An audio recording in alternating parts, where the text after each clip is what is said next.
so unfair how she only went after virgins. Anybody repeats this to anybody, they're gonna find themselves facing a lawsuit. Blaine, shut up. It's not like it's by choice. Hello everybody and welcome back to the channel. Once again, my name is Brandon. I'm an acting and performance coach, and today we are reacting or commentating to Buffy the Vampire Slayer Season 1, Episode 3. Oh, Teacher's Pet. This is absolutely my favorite episode of like the first 4 seasons, and you know I'm kidding, right? I'm kidding. It's not. It's not great. It's really not a good episode. It's okay. Like, the thing about Buffy, the thing about this series is that there are no really bad episodes. There are episodes where the central plot is the low point of the episode, and that's what gives them sort of the impression of being bad episodes. But as far as an episode, when you judge an episode of TV, some of the things you have to consider are character development. You have to consider the minor arcs, and then, you know, all the little things: cinematography, sound design, costuming, choreography, all that stuff. This is not a bad episode, not a completely bad episode, but the central plot is problematic for sure. But beyond being problematic, the whole, you know, teacher victimizing young student thing, and how that's sort of displayed as if she weren't a monster, spoiler warning, then it's being displayed as sort of like, oh, how cool is he's gonna fool around with this full-grown woman. It's not a great thing, and it's not represented very well. The practical effects are not good at all. It's so bad. It's so bad. But this was very early. As someone recently pointed out in the comments, yes, I was aware that these episodes were all shot, or many of them were shot out of order. And this show was just, which is normal, by the way, for TV, but this show was just trying to find its footing. And this is just a kind of a misstep. It's a thing like, hey, let's try this. And no, it didn't work. But with the thing like this, once you get to a certain point, you can't really just, hey, let's scrap this episode and start over again. They don't have the time or budget for that. So if you're watching this on YouTube, please subscribe to the channel, hit the like button, leave me a comment in the comment section down below. Check the description for all my social media links, including links to the Patreon, where you can get the full reaction to this video, as well as many other Buffy the Vampire Slayer videos. I think right now, as this is getting published, we're well into season 2 on the Patreon. Also, there's a link to my PayPal down there, and different websites that you can use to support the channel. If you're not into the Patreon thing, that's totally cool.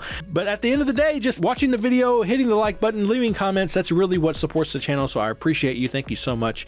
And let's jump into the video. This is Buffy the Vampire Slayer Season 1, Episode 4, Teacher's Pet.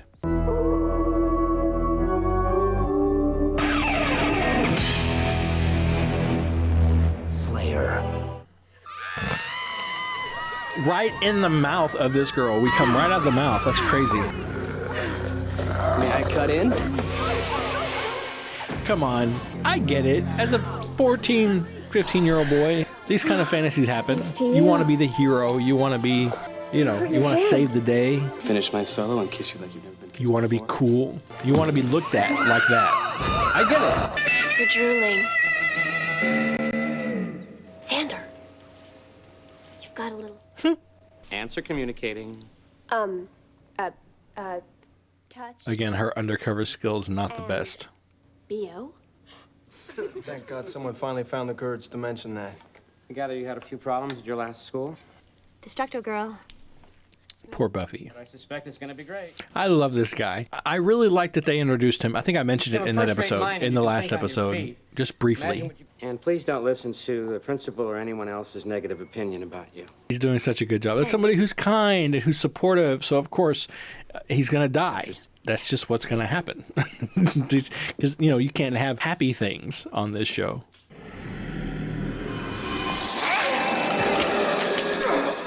There it is, the arm that we all, I mean, it looks so realistic, doesn't it? I'll tell you though, her sister was looking to make it 8. Ooh, Cheryl's sister? The one in college? I knew guys like this. How many times you scored? Well... Oh, the toxic masculinity is just today? Wafting off of these 3. Work with me here. Blaine had the nerve to question my manliness. I'm just going to give him a visual. We'll show him. That's right, Willow. I mean, support your friend, I guess. I'd say it's nice to see you, but then we both know that's a big fib. He's coming. The fort guy. Don't let him corner you. I have to go. They really kind of oversold the fort guy thing. He really wasn't much of a threat in the end. Ergo, those of us who blew up our science homework aren't as dumb as we look. What happened? Is he sick? They didn't say anything about sick, something about missing. I'm really sorry. I'm sure he'll... This music is crazy. Sort of like jungle beat, all these instruments. Could you help me? Her accent is so weird to me. I love this moment from him. He's doing such a good job here. I love I this. go there every day. This right here. Oh, God, where is it? And then their little, it's so well timed, and they're so good at it. It's so good. Dr. Gregory dropped his glasses. Why wouldn't he pick them up? Very good question. Nancy? The praying mantis is a fascinating creature, forced to live alone. Who can tell me why? She has terrible posture. Well, the words. I don't know why that popped into my head, but she's just There's really nothing hunched over. ugly. Guess that's what they call natural selection. Guess that's what they call a rehearsal. I didn't look at the writing for this one. There are a couple of writers that really kind of keep up with him when it comes to those witty snaps, but most of the time I hear lines like that, and I just assume that Josh did his thing and kind of script doctored it. I've never seen anything like... That was new. He was killed on campus. I'm guessing the last day we saw him. How do you work that out? The dramatic reaction they all have to these deaths early in the first season, knowing what they go through and how kind of blasé they get about, not really blasé, just it becomes a part of their daily life. Oh, look, another dead body. But they get so affected by it here in this early season. Oh, this is fun. We're on Monster Island. We're on a hellmouth. This felt weird. The center of mystical convergence. Hearing her deliver that line Guess it's felt the same thing. weird. I don't know if I liked it. I don't remember these episodes being so dark.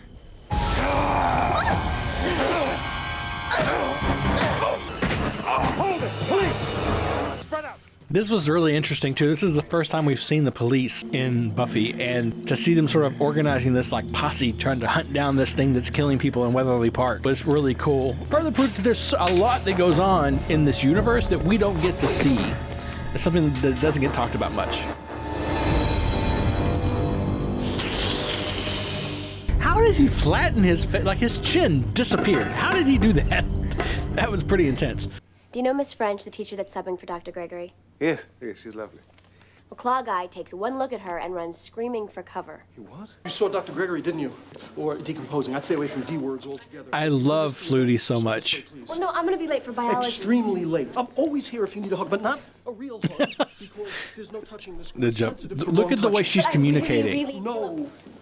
This is a good example. I realize that this is the first time I've stopped. There's just really not a lot to talk about in this episode. There's just really not. But look, take a look at how good Sarah Michelle Gellar is at communicating in a situation that really doesn't require a ton. Like, she's not doing much. Part of being an actor, I've talked about it before. I've mentioned this thing called the invisible thread. It's a very basic concept in acting. It just has to do with the connection between you and your scene partner, the connection that we have with other human beings when we're in a conversation, when we're in a social setting. Recreating that is sort of the key. It's like the crux of developing any kind of chemistry with any other person on stage or in front of a camera. And this is just a really great example. Now, the guy who plays Principal Flutie, he's fun, he's very natural, he's very quirky. I like him a lot.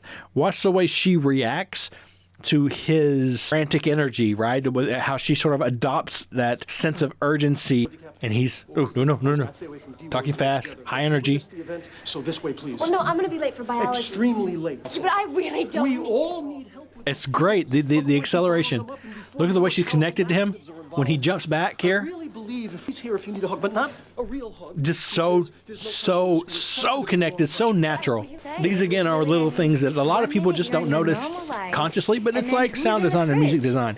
You notice it when it's there. It feels real, and you connect with it. Oh, Cordelia. That's another reference. Anybody know that one? We heard it. I think it was in season 2 of the spinoff Angel. Who was she singing it with? That's what I want to know. That's the trivia question. Who was she singing that with? She was recalling when somebody wrote her a love song. Yeah, I know. It's happening. Oh, her head spins around. It's great. I'm sorry, I'm not really interested. That's a trivia question for today. Who was she sitting on a couch with, eating pizza, singing that song? Let me know in the comments. Don't cheat. Wow, if this is real, the bugs would be... Big as you. Yeah. So, where do we start? I don't suppose you'd like to come to my place tonight to work on it there. What is that accent? to, It's like she has an accent. She's trying to cover it and give a standard American accent, but I can't place what it is. But the dirt, though, like the dirt and the grass, they couldn't have done something about the dirt and the grass. Look how you notice how careful she was as the actress to not touch the bugs. A pretty whacked out vampire scared to death of her. Factoid 3, her fashion sense screams predator. It's the shoulder pads. On a half a mo. Can we just stop and appreciate the fact that Giles just said half a mo? The captions read moment. He didn't say moment. He said half a mo. Interesting fact about Rupert Giles, or at least Anthony Stewart Head, if you didn't know, this is not his natural accent. He is British, but his accent is actually Spike's. James Marsters actually talked to Anthony Stewart Head when he got the job, and he used him as his model for his accent. Anthony Stewart Head's accent is that. It's very, I don't know the proper way to describe it without offending people who live in the UK. It's not as posh and proper as this. Okay, I'm gonna have to tell you something about her, and I'm gonna need you to really listen, okay? So if she's not human, she's... Technically, a big bug. I realize it's some mystery guy handing out leather jackets. And while we're on Oh, the subject, what Xander, kind of a your stalker girly is name showing. Angel? I really gotta... Is this too... No, it's the most beautiful chest dress I've ever seen. Thank you. Have you ever been with a woman before? The real life parallel to this is not nearly as non-threatening as they're making it seem. I'm talking about the relationship between an older woman and a student or a young man, a child. It's way more intense and threatening than this, and they're not doing a good job representing it. I don't think this would fly today. Her hands are really serrated. Wow. It's fine. I get it. Like for the money that they had, like in the time that this was made, it's not the worst thing in the world. I mean, I just think that, I think it was just poor choices leading up to it. And then this is the best they could do. Wait! Oh, God. Are you all right? She gets you in. What? What does she do? She mates with you. Right while she's, right in the middle of... I saw her do it. He saw her do it. To who? I don't understand this. This part makes no sense to me. He calls her a she-mantis. This type of creature, the Kleptos virgo or virgin thief, appears in many cultures. Virgins? Well, Xander's. This is not a great moment either. I mean, he's probably gonna die. We've never had this kind of subjects on this show before. I guess we're really early on, but it never really comes up again. This idea that I guess it was in the social zeitgeist. If a young boy isn't having sex, then he's somehow less. He's not achieving something. It didn't age well. Let's put it that way. Another thing that's bothering me with this part of the episode is, where is this thing? Where are all of the giant praying mantis babies that it's making? Where are the males of the species, and what do they do? Does it only have females? I guess that's possible. It all feels very much left in the air, especially with the last scene of this episode, and it just feels incomplete to me. According to Miss French's personnel records, she was born in 1907. She's like 90 years old. And extremely well preserved. Natalie French, the substitute biology teacher. Goodness, that's me. I taught for over 30 years. It was a valiant effort. Nice try. Oh, yeah, here it comes. What? What's happening? How do you like your eggs, bro? Over easy or sunny side up? Eggs? She's gonna lay some. Which house is it? I know you're afraid of her. I saw you. Come on. Help me! Help me! What happens to your nervous system when you hear this? It's the wrong side. Back when we had to use cassette tapes. Nowadays, she would have just pulled out a phone. And this is another one of those instances that we'll see this a lot, where they do a move, like the kick, and then it cuts away and it comes back and she's still kicking. Like, how many times did that work? I know I'm not pausing a whole lot for this one, but it doesn't seem like this one doesn't feel like there's a lot of stuff to pause about, and then when I do have something to say, it doesn't feel like we're missing anything if I just tell you. It's so unfair how she only went after virgins. Anybody repeats this to anybody, they're gonna find themselves facing a lawsuit. Blaine, shut up. It's not like it's by choice. I heard a rumor there was one less vampire walking around, making a nuisance. This connection between these two is really otherworldly, man. Thank you for the tip. Anyway, you can have your jacket back. It looks better on you. I don't like this because it's never brought up again. They were hatching, and it's never brought up again. I am not a fan. All right, so that was Buffy the Vampire Slayer Season 1, Episode 4, Teacher's Pet. Again, not the greatest, not terrible. There was a lot of stuff in there I could have done without. There was a lot of loose ends left hanging. There was a lot of stuff that was done that felt like it was shoehorned in, like whenever she was dragging him through the vampire through the neighborhood to find the evil house. It felt like, here, let's solve the problem this way. The vampire can sense it. Do we need to show that in any way? Do we need to show a close-up on his reaction to the house? Do we need to figure that out? Logistically, no, we don't have time. Let's just edit her dragging him down the street, and we'll just have her say a bunch of things later in studio. We'll ADR it like everything else, and we'll just have her say it over and over again. Hey, where is it? Is this the right one? Oh, this is it. This is it. And then that way everybody will know, because that's good filmmaking. Look, a lot of the times you do what you can. Shows like this, you do the best you can. You get backed into a corner. You didn't think something through. You didn't plan for something properly, and all of a sudden you're in this like hole. And I'm sorry, why does it look like that thing is a thing and it's laying an egg? Why does it look like whatever that pattern is? Why did I look at that just now as I was talking to you and I see that and I think, wow, that's some kind of person that just laid an egg and it's just falling to the ground. All that being said, this episode is what it is. I don't have a lot to say about it, so I'm really just going to leave it there, and I will see you in the next one. This was Buffy the Vampire Slayer, Season 1, Episode 4, and it was what it was. Please remember, as always, to be kind to each other, and most importantly, be kind to yourself.